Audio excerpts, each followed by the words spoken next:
Bismillahirrahmanirrahim. Assalamu alaikum. I hope you all are fine and staying safe and happy. I am your history teacher, Ms. Farheen, and I welcome you all to your history class. My dear students, as you know that we are on chapter number 5 of your History 8 books. Pause the video and quickly open your books. I hope everybody has opened the book. So in today's lesson, you will be able to explain or describe the developments during the democratic regimes in Pakistan. So previous lectures में हम जो मुख्तलिफ military representatives थे जिन्होंने as president Pakistan को जो है वो represent किया, हमने उनके बारे में पढ़ा. आज हम जो democratic regimes थी उसके बारे में हम discuss करेंगे. So SLO under discussion जो है उसको हम देख लेते हैं. So you will be able to describe major developments during the era of democratic regimes in Pakistan. So जब पाकिस्तान में डेमोक्रेसी के ज़रिए हुकूमत आई है, हम बेसिकली उसको डिस्कस करेंगे. सो ये आज का लेक्चर जो है इसमें बहुत सारे लीडर्स जो हैं हम उनको डिस्कस करेंगे, लेकिन आज हम स्पेसिफिकली टाइम पीरियड डिस्कस करेंगे जुल्फ़िकार अली भुट्टो का एंड नवाज शरीफ का. These are the two democratic representatives of Pakistan जिनको डेमोक्रेटिकली जो है वो इलेक्ट किया गया था.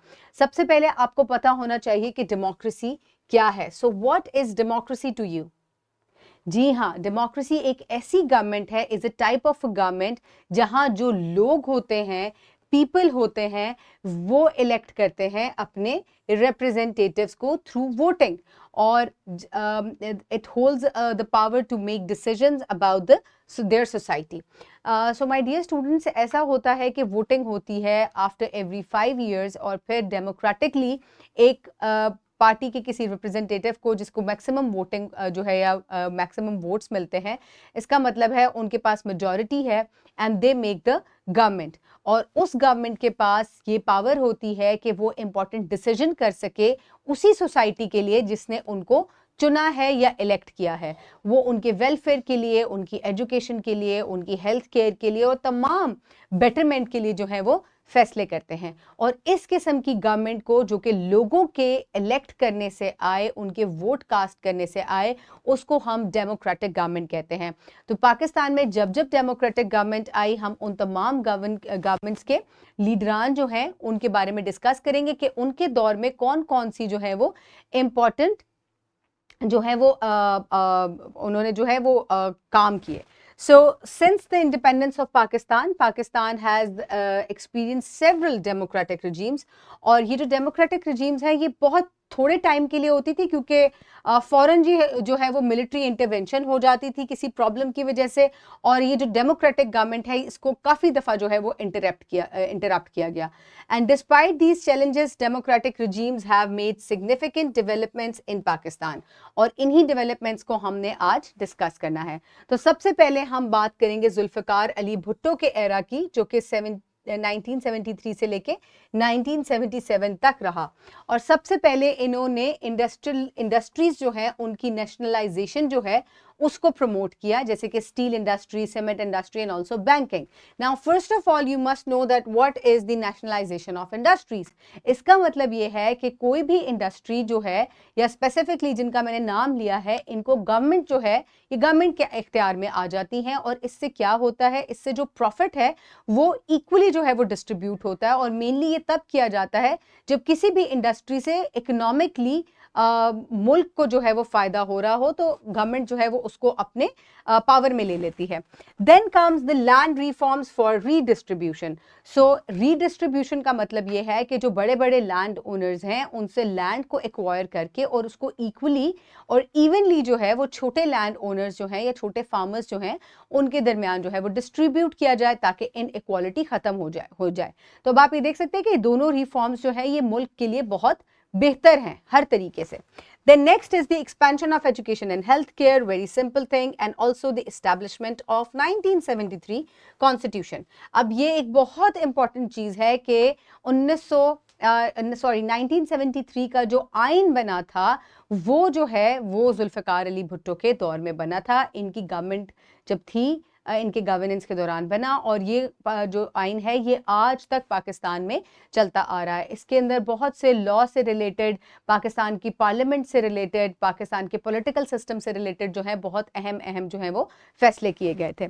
Next is the launch of the Pakistan nuclear program. So not only health care and other economic good factors और reforms were introduced, but also Pakistan का जो एटमी प्रोग्राम है वो भी जुल्फ़िकार अली भुट्टो के दौर में ही शुरू हुआ था।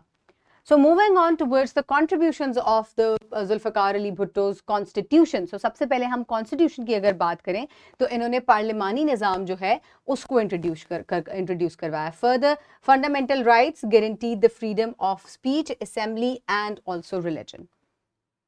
सो माय डियर स्टूडेंट्स, अब बात आ जाती है नवाज शरीफ के दौर की, जो कि 1990 से लेके 1999 तक रहा और उसके बाद 2013 से लेके 2017 तक रहा। तो ये जो है इनके जो मुख्तलिफ अदवार हैं उनके दौरान जब ये रहे तो उसमें क्या क्या बातें हुई। अब फिर जो है वो मुस्लिम लीग नून की ही हुकूमत है, इन्हीं को ही डेमोक्रेटिकली इलेक्ट किया गया है। तो this is the third trimester of them. So economic development of focus privatisation of industries. तो इन्होंने बहुत सी जो इकोनॉमिक डेवलपमेंट थी और जो इंडस्ट्रीज थी उनकी प्राइवेटाइजेशन के ऊपर फोकस किया, यानी कि प्राइवेटली जो है इंडस्ट्रीज को ओन किया जाए। उसके अलावा इंफ्रास्ट्रक्चर प्रोजेक्ट्स जो हैं जैसे कि मोटरवे और पावर प्लांट्स जो हैं उनको इनिशिएट किया। सोशल रिफॉर्म्स लाइक EOBI, जो ये मुख्तलिफ जो होते हैं रिटायर्ड लोग होते हैं उनके लिए जो है चीज़ें शुरू की।